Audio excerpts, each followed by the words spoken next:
नमस्ते फ्रेंड्स, स्वागत है आप सभी का आपके अपने YouTube चैनल लाइफ एजुकेशन में। फ्रेंड्स, हम लोग लाइट का न्यूमेरिकल पार्ट कर रहे हैं और ये स्पेशली ग्रुप डी के लिए कर रहे हैं। हम लोगों ने ऑलरेडी 2 क्लास कर लिया है लाइट से रिलेटेड। उन दोनों क्लास में हम लोगों ने कंसेप्ट के साथ साथ फार्मूला देखा। ये कंसेप्ट और फार्मूला लाइट के न्यूमेरिकल को सॉल्व करने के लिए काफ़ी इंपॉर्टेंट है। विदाउट कंसेप्ट और फार्मूला के हम इसको सॉल्व नहीं कर सकते। ये ज़रूरी है कि कंसेप्ट आपको पता होनी चाहिए और फार्मूला याद होनी चाहिए, तभी आप इसके न्यूमेरिकल को सॉल्व कर सकेंगे। तो जो मैंने 2 वीडियो आपको प्रोवाइड किया है उनमें कंसेप्ट, फार्मूला और उसके साथ साथ मैंने कुछ न्यूमेरिकल्स भी करवाया है। आप उन दोनों को जाके देखें और आज की क्लास में हम फुल्ली यानी कम्प्लीटली न्यूमेरिकल्स करेंगे। यदि आप उनको जाके पढ़ लेंगे, सारे फार्मूले को देख लेंगे, तो आपको ये समझने में आसान लगेगी। और ये 3 वीडियो ग्रुप डी के एग्ज़ाम के लिए काफ़ी है, मोर देन सफिशिएंट है। इससे ज़्यादा आपको नहीं पढ़ना है। मैं गारंटी के साथ बोलता हूँ आपको कि आप ये तीनों वीडियो कर लेंगे तो आने वाले ग्रुप डी के एग्ज़ाम में आपका एक भी क्वेश्चन नहीं छूटेगा और आप 100% एक्यूरेसी के साथ इनको सॉल्व कर पाएंगे। एक भी क्वेश्चन से गलती होने की चांस नहीं रहेगी, ये मेरी गारंटी है। बशर्ते आप इन तीनों को अच्छी तरीके से करें और सारे न्यूमेरिकल्स को उन दोनों वीडियो को पढ़ने के बाद इनको करें। आपकी कॉन्फिडेंस काफ़ी बूस्टअप होगी और आप अच्छे नंबर उठा सकेंगे फिजिक्स में। ठीक है फ्रेंड्स, तो डायरेक्ट आइए हम लोग न्यूमेरिकल्स पे आते हैं और सॉल्व करते हैं इसको।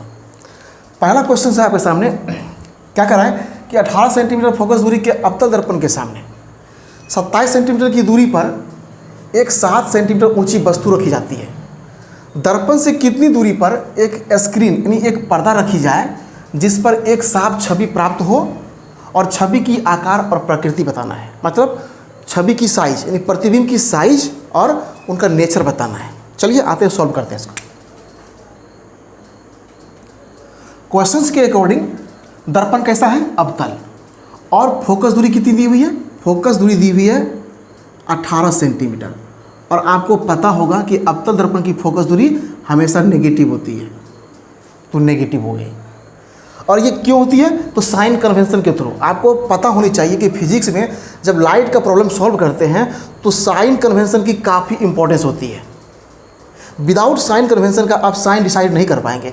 तो साइन के लिए आपको साइन कन्वेंशन पता होनी चाहिए। चलिए थोड़ी सी हिंट्स मैं आपको दे देता हूँ कि क्या होता है। मान लीजिए कि ये दर्पण है और ये एक प्रिंसिपल एक्सिस है।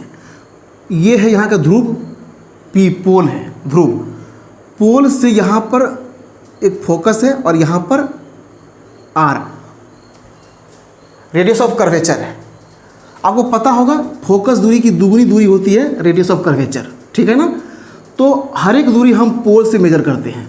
जब वस्तु को प्रिंसिपल एक्सिस पर रखी जाती है, ये ऑब्जेक्ट है और रे यहाँ से निकलती है, रे यहाँ से जाती है, तो रिफ्लेक्ट इसके बाद यहाँ से आपको इधर यदि पास करती है, रे इधर पास करती है, तो रे जिस डायरेक्शन में जा रही है उस डायरेक्शन में यदि हम मेजर करते हैं किसी भी डिस्टेंस को तो वो हमेशा पॉजिटिव होती है। और रे के अपोजिट यदि हम मेजर करते हैं किसी डिस्टेंस को तो क्या होती है? वो नेगेटिव होती है। तो देखिए रे इधर जा रही है और हम मेजर इधर कर रहे हैं तो ये नेगेटिव होगी, और उधर मेजर कर रहे हैं रे की दिशा में तो पॉजिटिव होगी। प्रत्येक दूरी पोल से मेजर की जाती है, ध्रुव से मेजर की जाती है। तो इधर की दूरी नेगेटिव, उधर की पॉजिटिव। तो P से मेजर करेंगे फोकस की तो ये नेगेटिव होगी, P से मेजर करेंगे R को तो ये नेगेटिव होगी। ये वस्तु की दूरी है, P से वस्तु की दूरी U होती है तो ये भी नेगेटिव होगी। अब प्रतिबिंब उधर बन रही है इधर बन रही है, वो डिपेंड करता है प्रतिबिंब की किधर बन रही है, ठीक है ना। तो इस साइन कन्वेंशन को याद रखेंगे। यदि वस्तु ऊपर लिए हैं तो उसकी ऊंचाई पॉजिटिव होगी, यदि प्रतिबिंब नीचे बन रही है तो इसकी ऊंचाई नेगेटिव होगी। इतना आप याद रखेंगे, ठीक है ना। इधर ऊंचाई नेगेटिव होगी और इधर की ऊंचाई पॉजिटिव होगी, ठीक है। चलिए आते हैं यहाँ। अब कह रहा है क्या? दर्पण के सामने 27 सेंटीमीटर की दूरी पर एक 7 सेंटीमीटर ऊंची वस्तु रखी जाती है। तो दूरी कितनी है? वस्तु की दूरी है -27 सेंटीमीटर। आपको पता होनी चाहिए दर्पण हो या लेंस हो, वस्तु की दूरी हमेशा नेगेटिव होती है और 7 सेंटीमीटर ऊंची वस्तु रखी जाती है। मतलब वस्तु की ऊंचाई कितनी है? 7 सेंटीमीटर। और ये मैंने आपको पढ़ाया है कि h वस्तु की ऊंचाई होती है। क्लियर है? चलिए, अब आपने ये पढ़ लिया है साइन कन्वेंशन, इसको थोड़ा साफ कर लेते हैं, अब फिर देखते हैं। करा क्या कि दर्पण से कितनी दूरी पर स्क्रीन रखी जाए जहां पर एक साफ छवि बने, मतलब एक प्रतिबिंब बनानी है, तो प्रतिबिंब की दूरी कितनी होगी, मतलब स्क्रीन की दूरी कितनी होगी। तो बस कुछ नहीं, मिरर फार्मूला लगाएंगे। मिरर फार्मूला आपको पता होगा, दर्पण सूत्र क्या होता है। तो दर्पण सूत्र मैंने लिखा है था आपको, 1/v + 1/u = 1/f। यहाँ पे क्या करेंगे, आप सारे वैल्यू को यहाँ पुट कर देंगे, ठीक है ना। v निकालनी है तो v को छोड़ दीजिए यहाँ पे, प्लस 1/u, u का वैल्यू यहाँ पे कितना है -27 सेंटीमीटर, तो यहाँ डाल दीजिए -27, और 1/f, f कितना है -18, यहाँ -18 डाल दीजिए। ठीक है, चलिए इनको हल कीजिए। 1/v, ये उधर जाएगा माइनस है, इधर आएगा तो प्लस हो जाएगा, तो 1/27, और ये ऑलरेडी माइनस है। आप इनको हल करेंगे तो कितना होगा, इन दोनों का एलसीएम लेंगे, कितना होगा 54 होगा, 27 दूनी 54 2, और 18 दूनी 54 -3, कितना आ गया -1/54। 1/v = -1/54। आप इनको उल्टाएंगे तो v का वैल्यू कितना आएगा -54 सेंटीमीटर। मतलब v क्या है, v है आपकी, ये v निकला कितना -54 सेंटीमीटर। v बताता है क्या, ये प्रतिबिंब की दूरी, मतलब स्क्रीन की दूरी, जिस स्क्रीन पर प्रतिबिंब बनेगी उसकी दूरी है। तो कितना निकला 54 सेंटीमीटर। तो दूरी निकला 54 सेंटीमीटर। और माइनस क्या बताता है, माइनस ये सूचित करता है कि जिधर वस्तु रखी हुई है प्रतिबिंब उधर ही बनती है, जिस तरफ वस्तु है प्रतिबिंब उधर ही बनती है, ठीक है ना। तो माइनस ये सूचित करता है। अब रही बात छवि की आकार कैसा होगा और प्रकृति। चलिए, ये तो निकल गया कि स्क्रीन कितनी दूरी पे होगी, स्क्रीन 54 सेंटीमीटर की दूरी पे होगी, और किधर होगी, वस्तु की तरफ ही। चलिए आते हैं आकार की तरफ, ठीक है।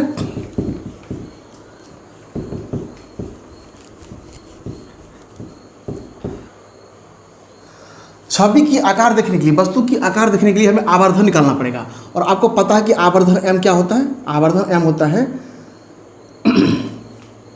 h' या फिर -v/u। दर्पण के लिए m बराबर -v/u होता है, और लेंस के लिए +v/u होता है, ठीक है ना। चलिए, अब यहाँ पर आप सारे वैल्यू को यहाँ पुट कर दीजिए। h का वैल्यू यहाँ पर दिया हुआ है 7 सेंटीमीटर, h' निकालनी है तो h' छोड़ देंगे, और यहाँ 7 दे देंगे।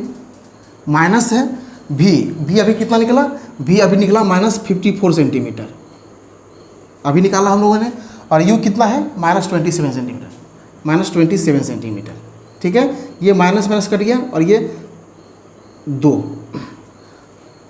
तो h' यहाँ से क्या निकलेगा, h' यहाँ से निकला, यहाँ भेज देंगे इधर, तो कितना हो जाएगा -14 सेंटीमीटर।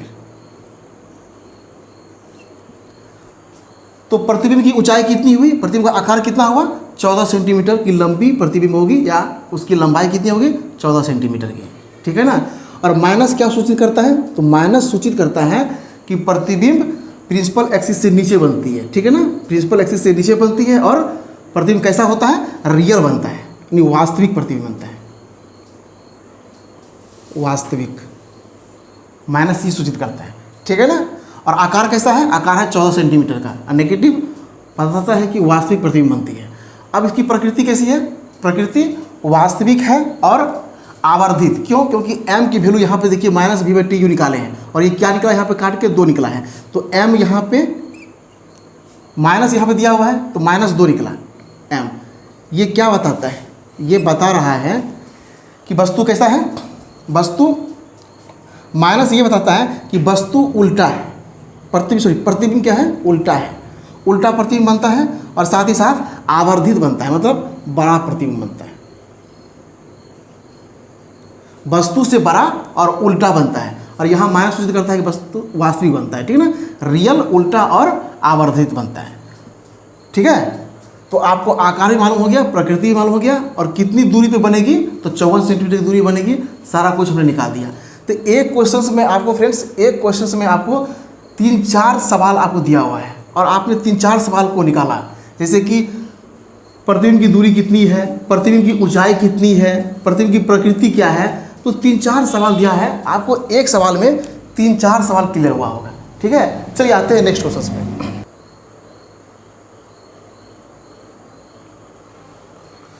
आइए फ्रेंड्स, क्वेश्चन नंबर 2 करते हैं। क्वेश्चन कह रहा है क्या, किसी उत्तल दर्पण की फोकस दूरी क्या होगी यदि इसकी वक्रता त्रिज्या 1 मीटर है। आपको फोकस दूरी निकालनी है उत्तल दर्पण की जिसकी वक्रता त्रिज्या 1 मीटर दी हुई है। तो कैसे निकालेंगे, देखिए वक्रता त्रिज्या दी हुई है 1 मीटर, मतलब आर का वैल्यू दिया हुआ है कितना, 1 मीटर। और आपको निकालनी क्या है, तो आपको एफ निकालनी है, वाट एफ निकालनी है। तो आपको पता है हुआ कि एफ क्या होता है, एफ होता है r/2। आपको मैंने पढ़ाया था कॉन्सेप्ट में कि एफ क्या होता है, r/2। आर का वैल्यू कितना दिया हुआ है, 1 मीटर।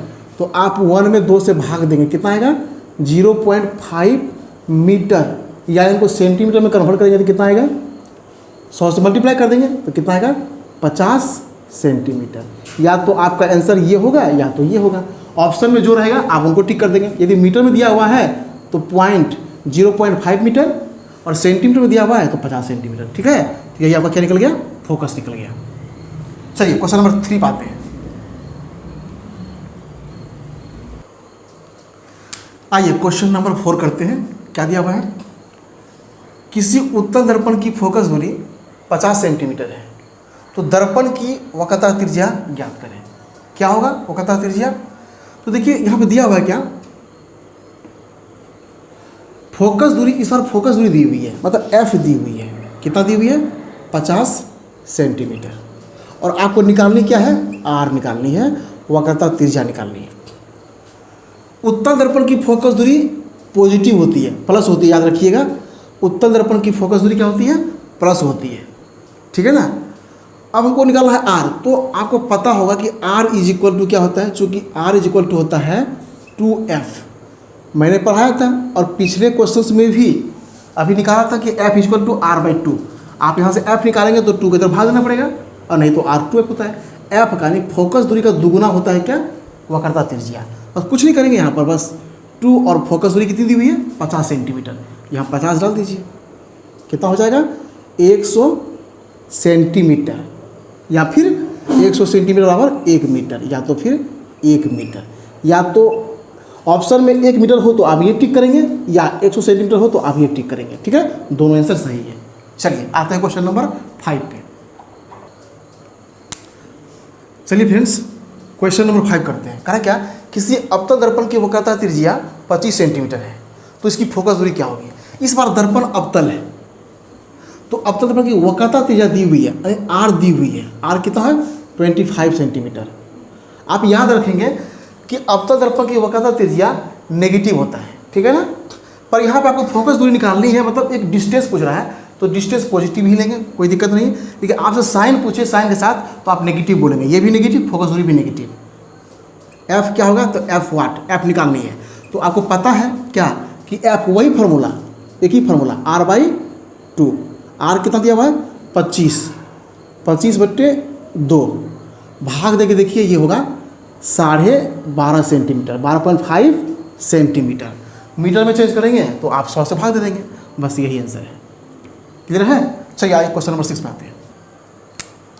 आइए फ्रेंड्स, क्वेश्चन नंबर 6 करते हैं। क्वेश्चन क्या कर रहा है कि एक अवतल दर्पण द्वारा 2 सेंटीमीटर ऊंची वस्तु का प्रतिबिंब 10 सेंटीमीटर लंबा बनता है, तो प्रतिबिंब का आवर्धन ज्ञात करें।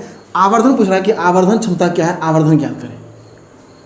फ्रेंड्स पूरी वीडियो को देखिएगा, क्योंकि आने वाला आगे क्वेश्चंस बहुत ही बेस्ट क्वेश्चंस हैं। सारे आपका ग्रुप डी से लिया गया है, पिछले कई सालों से क्वेश्चन उठाया गया हुआ है, और आगे आने वाले एग्जाम्स में काफ़ी आने की संभावना है। इसलिए पूरी वीडियो को देखिएगा फ्रेंड्स, बहुत अच्छे अच्छे सवाल ये आने वाले हैं, ठीक है ना। चलिए इनको सॉल्व करते हैं। कह रहा है क्या कि दर्पण द्वारा 2 सेंटीमीटर ऊंची वस्तु का प्रतिबिंब बनता है, कितना 10 सेंटीमीटर ऊंचा। तो वस्तु की ऊंचाई कितनी दी हुई है, वस्तु की ऊंचाई h से डिनोट करते हैं, और ये दिया हुआ है कितना 2 सेंटीमीटर। क्लियर। कहा कि प्रतिबिंब बनता है कितना 10 सेंटीमीटर ऊंचा, तो h डैश दिया हुआ है कितना 10 सेंटीमीटर। और आपको पता है कि दर्पण कैसा है, अवतल है, तो अवतल दर्पण में हमेशा उल्टा प्रतिबिंब बनता है, जनरली ज़्यादातर आपको उल्टा ही। एक ही केस ऐसा है अवतल दर्पण में जहाँ पे प्रतिबिंब सीधा बनता है और दर्पण के पीछे बनता है, और वो कब होता है, जब वस्तु को पोल यानी ध्रुव और फोकस के बीच रखी जाती है, ध्रुव और फोकस के बीच रखी जाती है, तब प्रतिबिंब सीधा बनता है और दर्पण के पीछे बनता है, वस्तु से बड़ा बनता है। बाकी सारे केस में 5 केस, उसके बाद 5 केस बचाता है जिसमें आपको क्या होता है ना, सब में उल्टा प्रतिबिंब बनता है। तो प्रतिबिंब यदि उल्टा है तो ये होगा कितना, माइनस, ये माइनस होगा। और आपको क्या बोल रहा है निकालने के लिए, एम, मतलब आवर्धन बोल रहा है निकालने के लिए। और आपको पता है ये आवर्धन क्या होता है, आवर्धन होता है H dash by H. H dash कितना है, -10, और एच कितना दिया हुआ है, एच है 2, काटेंगे आप यहाँ से 5 बार में कटेगा, मतलब -5 आपका क्या हो गया, आवर्धन क्षमता। प्रतिबिंब कितना होगा, प्रतिबिंब कितना आवर्धित होगा, तो 5 गुना प्रतिबिंब आवर्धित बनेगा, ठीक है ना।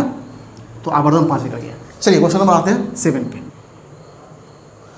आइए इस क्वेश्चन को करते हैं। क्वेश्चन नंबर 7 कह रहा है क्या, 1 सेंटीमीटर ऊंची वस्तु को एक अवतल दर्पण के सामने रखा जाता है जिसकी आवर्धन 10 है, तो दर्पण द्वारा बने प्रतिबिंब की लंबाई क्या होगी, ये निकालना है। मतलब यहाँ पर दिया हुआ है क्या, गिवन डाटा है, वस्तु की ऊंचाई h दी हुई है कितनी, 1 सेंटीमीटर, और दर्पण के साथ अवतल दर्पण है, और आवर्धन दिया हुआ है कितना, m दिया हुआ है 10। और आवर्धन का याद रखेंगे, आवर्धन 2 लंबाई का अनुपात होता है, इसलिए इसका कोई यूनिट नहीं होता है कि सेंटीमीटर मीटर, कोई यूनिट नहीं होता है। क्यों, क्योंकि ये 2 लंबाई या 2 आकार का ये अनुपात होता है, तो सेंटीमीटर बटे सेंटीमीटर कट जाएगा, तो कोई अनुपात, इसका कोई यूनिट नहीं होता है, तो m ऐसे 10 हो गया। अब आपसे पूछ क्या रहा है, वस्तु की प्रतिबिंब की लंबाई क्या होगी, मतलब h डैश पूछ रहा है आपसे, वाट ये पूछ रहा है। और आपको पता होगा कि m इज इक्वल टू क्या होता है, h डैश बटे h, प्रतिबिंब की ऊंचाई बटे वस्तु की ऊंचाई।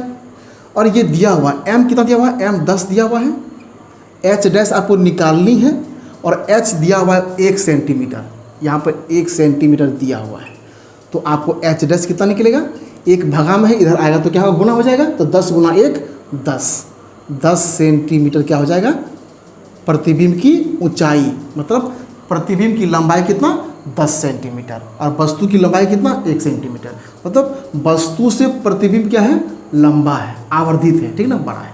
चलिए नेक्स्ट क्वेश्चन पे आते हैं। आइए फ्रेंड्स क्वेश्चन नंबर 8 करते हैं। क्वेश्चन क्या कर रहा है, एक अवतल दर्पण की फोकस दूरी f, फोकस दूरी दी हुई है f, डाटा जो दिया हुआ है ना उसको आप लिखते चलिए। फोकस दूरी दिया हुआ है कितना, f दिया हुआ फोकस दूरी है, सीधा लिखिए आप यहाँ पे, फोकस दूरी ये कितनी दूरी है, f, और आवर्धन दिया हुआ है, आवर्धन दिया हुआ है कितना, m। तो आपसे पूछा कि दर्पण के सामने रखी वस्तु की दूरी क्या होगी, मतलब u पूछ रहा है कि u की वैल्यू कितना होगा, u निकालनी है। कैसे निकालेंगे, और ऑप्शन आपका ये रहा, तो कैसे निकालेंगे, आइए। आवर्धन m दिया हुआ है, तो आपको पता है कि m का वैल्यू कितना होता है, दर्पण के लिए m का वैल्यू होता है -v/u, ठीक है ना, -v/u। यहाँ से आप v निकालना चाहेंगे तो कैसे निकालेंगे, u को इधर भेज देंगे आप, तो v बराबर हो जाएगा, और माइनस यहाँ पे इधर आएगा तो -m × u, ये हो गया, ठीक है। आपको u निकालनी है किसके टर्म में, f और m के टर्म में, f और m दिया हुआ इसी के टर्म में आपको u निकालनी है। चलिए दर्पण सूत्र लगाते हैं। दर्पण सूत्र क्या होता है, दर्पण सूत्र होता है 1/v + 1/u बराबर 1/f। आपको निकालने क्या है u, तो v को हटा दीजिए, v कैसे हटाएंगे, तो v यहाँ पर निकाल चुके हैं हम, यहाँ पर रख दीजिए, v को पुट कर दीजिए, 1/-mu + 1/u बराबर 1/f। यहाँ इसको हल कीजिए तो एलसीएम क्या होगा, एलसीएम होगा mu, माइनस को ऊपर कर दीजिए, कोई दिक्कत नहीं है, भाग दीजिएगा यहाँ पे mu, और यहाँ ऊपर क्या होगा, यहाँ -1 होगा, प्लस यहाँ से भाग दीजिएगा m आएगा, और m को 1 से गुणा कीजिएगा m आएगा, और ये दिया हुआ 1/f। क्लियर है, कोई दिक्कत नहीं है।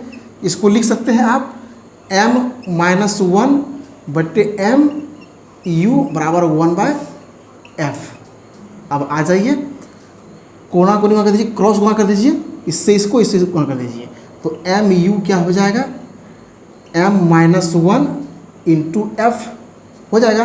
क्रॉस गुणा कर दिए। अब u निकालना है तो u क्या होगा, यहाँ से u होगा आपका m-1 इंटू एफ बटे m। बस यही वैल्यू आपका हो गया, u का मान निकल गया m-1 इंटू एफ बटे m। कौन सा ऑप्शन है आपका, ऑप्शन देख लीजिए, ऑप्शन नंबर देखिए m-1 इंटू एफ बटे m आ दिया हुआ। बस यही आपका आंसर हो गया। क्लियर है फ्रेंड्स। चलिए आते हैं क्वेश्चन नंबर 9 पे। आइए फ्रेंड्स क्वेश्चन नंबर 9 करते हैं। क्वेश्चन क्या कर रहा है कि एक लेंस की क्षमता -2.0 डायोप्टर है, तो इसकी फोकस दूरी ज्ञात करें और यह किस प्रकार का लेंस है ये भी बताएं कि लेंस किस प्रकार का है, अवतल है या उत्तल है, ये भी दिखाना है आपको। ठीक है ना। चलिए आते हैं। आपको दिया हुआ P दिया हुआ है, P कितना दिया हुआ है, -2.0 D दिया हुआ है। D होता है डायोप्टर, क्योंकि लेंस की क्षमता को डायोप्टर में मेजर करते हैं। ठीक है ना। और आपको निकालना क्या है, फोकस दूरी। फोकस दूरी आपको निकालनी है। तो आपको पता होगा कि पावर जो होता है, लेंस की जो क्षमता होता है वो होता है 1/f। क्या होता है, 1/f। और f क्या होता है, f मीटर में होता है, f इन मीटर में। तो यहाँ से f निकालेंगे तो क्या होगा, 1/p। 1/p, p कितना दिया हुआ है, -2.0, तो -2.0 इसको भाग देंगे ऊपर में तो कितना आ जाएगा, -0.5 मीटर। और मीटर को सेंटीमीटर में कन्वर्ट करेंगे तो कितना आएगा, ये आएगा -50 सेंटीमीटर। क्लियर है। तो आंसर आप ये दीजिए या ये दीजिए, दोनों आंसर सही है। मीटर में पूछेगा तो 0.5 लिखेंगे और सेंटीमीटर में पूछेगा तो 50 सेंटीमीटर। अब ये बात है कि ये किस प्रकार की लेंस है, तो मैंने आपको पढ़ाया था, जाके देखिए पिछली वीडियो में मैंने पढ़ाया था कि उत्तल लेंस की क्षमता पॉजिटिव होती है और अवतल लेंस की क्षमता नेगेटिव होती है। तो ये नेगेटिव है, इसका मतलब लेंस कैसा है, तो अवतल लेंस है। कैसा है ये, अवतल लेंस है। अवतल लेंस है। क्यों, क्योंकि अवतल लेंस की क्षमता नेगेटिव होती है। ठीक ना। इसकी क्षमता क्या होती है, इसकी क्षमता नेगेटिव होती है। आपको मैंने बताया था, याद नहीं, तो मैंने आपको बताया था कि अवतल लेंस की क्षमता क्या होती है, नेगेटिव होती है। और तो ये कैसा लेंस है, अवतल लेंस है। ठीक है ना। आपने नहीं देखा है पिछले वीडियो तो जाके पिछले वीडियो देखें, तो आपको बनाने में बड़ा मजा आएगा। ठीक है ना। चलिए क्वेश्चन नंबर 10 पे आते हैं। आइए क्वेश्चन नंबर 10 करते हैं। क्वेश्चन नंबर 10 करा क्या, एक अवतल लेंस है। क्या है, अवतल लेंस, जिसकी फोकस दूरी 15 सेंटीमीटर है और लेंस से 10 सेंटीमीटर की दूरी पर प्रतिबिंब का निर्माण होता है। तो लेंस से कितनी दूरी पर वस्तु को रखा गया है, मतलब वस्तु की दूरी पूछ रहा है। ठीक है ना। तो क्या होगा, चलिए सॉल्व करते हैं।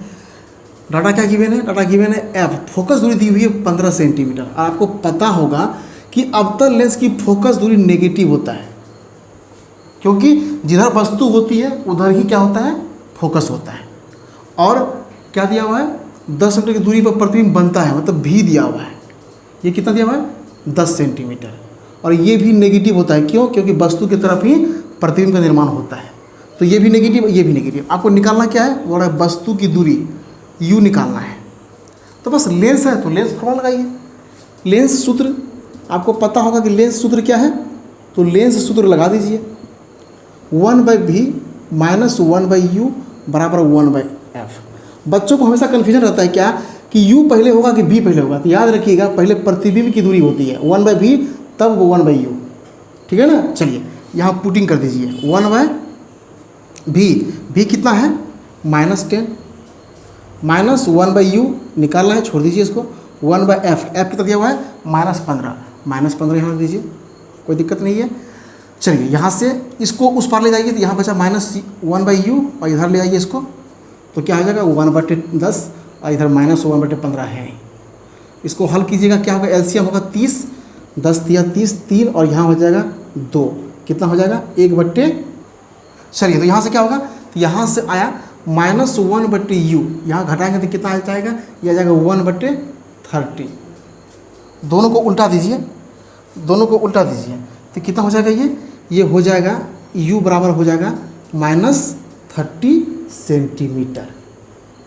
क्या निकल गया, ये निकल गया वस्तु की दूरी। वस्तु की दूरी कितनी निकला, 30 सेंटीमीटर। नेगेटिव, नेगेटिव क्यों, क्योंकि वस्तु लेफ्ट साइड है दर्पण की। ठीक है ना। तो यही आपका आंसर हो गया। ठीक है। चलिए अब आते हैं क्वेश्चन नंबर 11।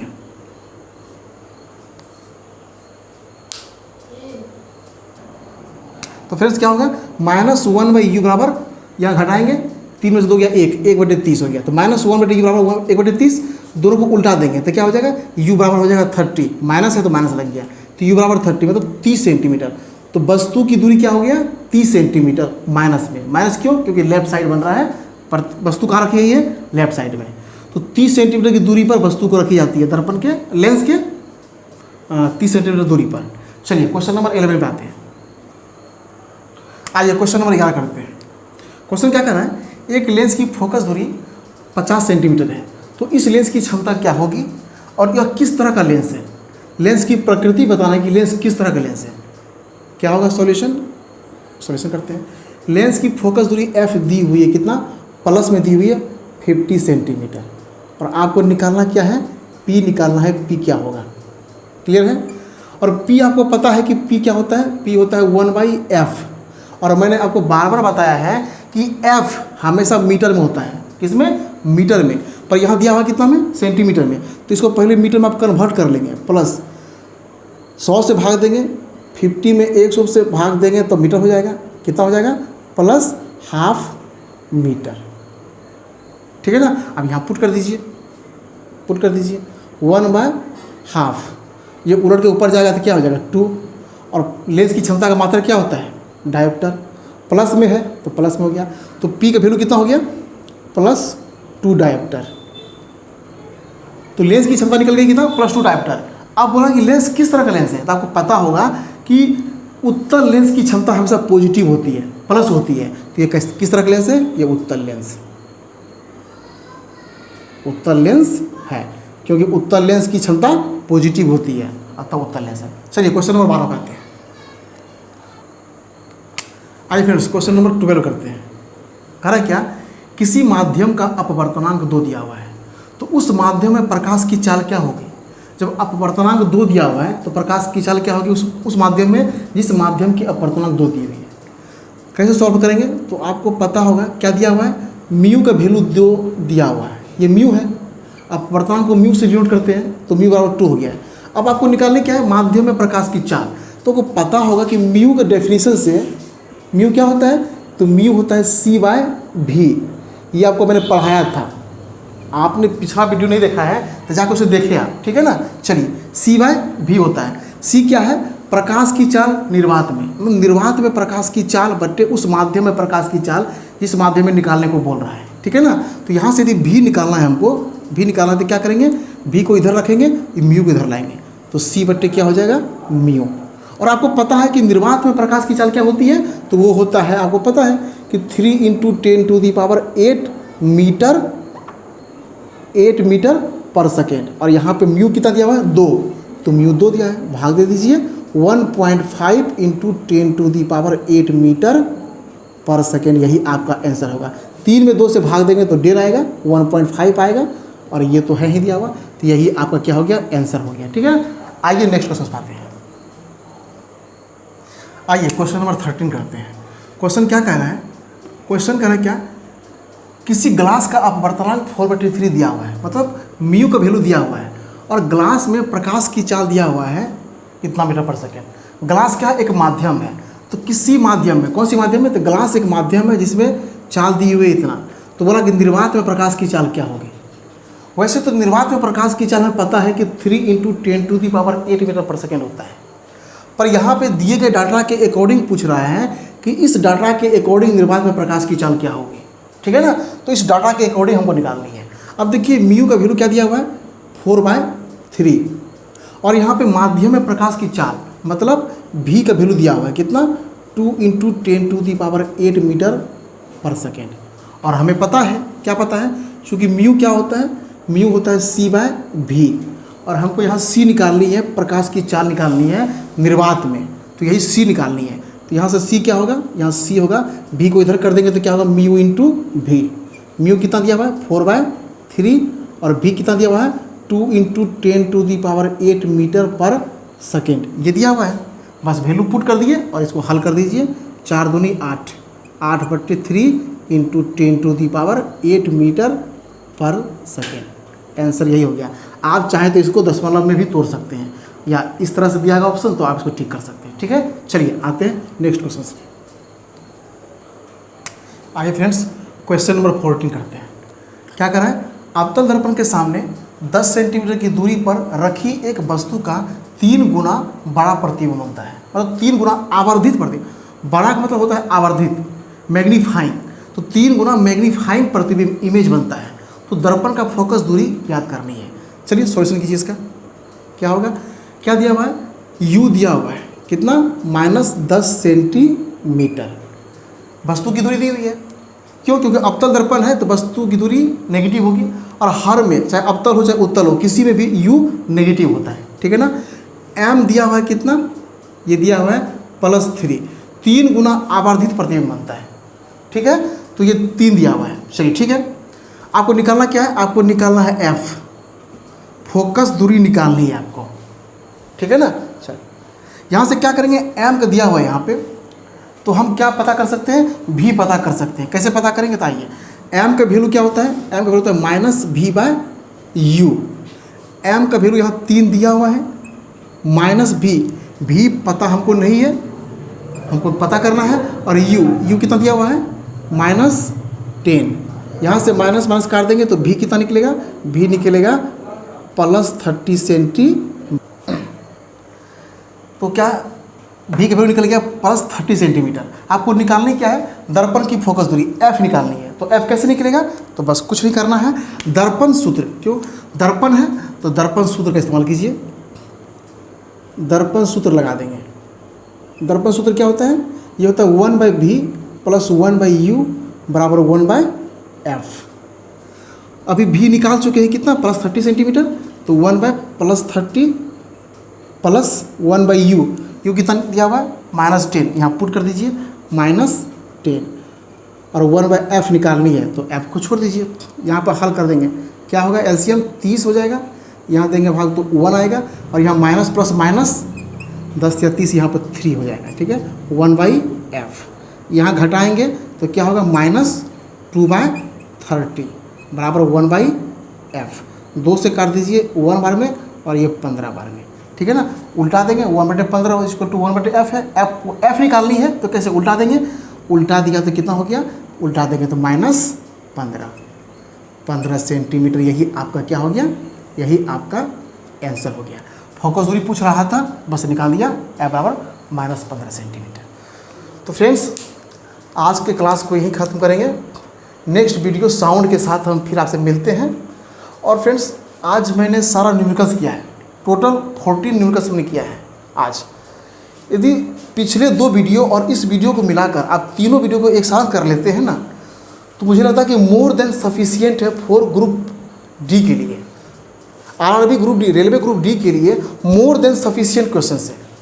इससे आगे आपको करना ही नहीं है। और मैं गारंटी के साथ बोलता हूँ कि आप इन तीनों वीडियो को कर लेते हैं तो आप सारे के सारे क्वेश्चंस ग्रुप डी में सॉल्व कर पाएंगे, और वो भी एक्यूरेसी के साथ।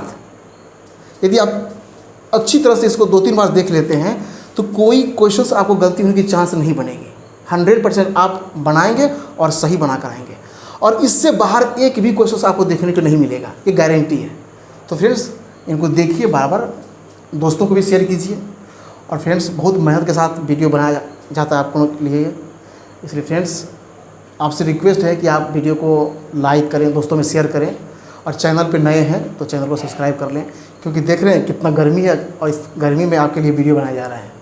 तो फ्रेंड्स, आपसे यही रिक्वेस्ट है कि आप चैनल को सब्सक्राइब करें, और हो सके तो लाइक करके दोस्तों में शेयर करें। चलिए फिर नए वीडियो के साथ, साउंड के साथ फिर आपसे मिलते हैं नेक्स्ट वीडियो में। तब तक के लिए धन्यवाद।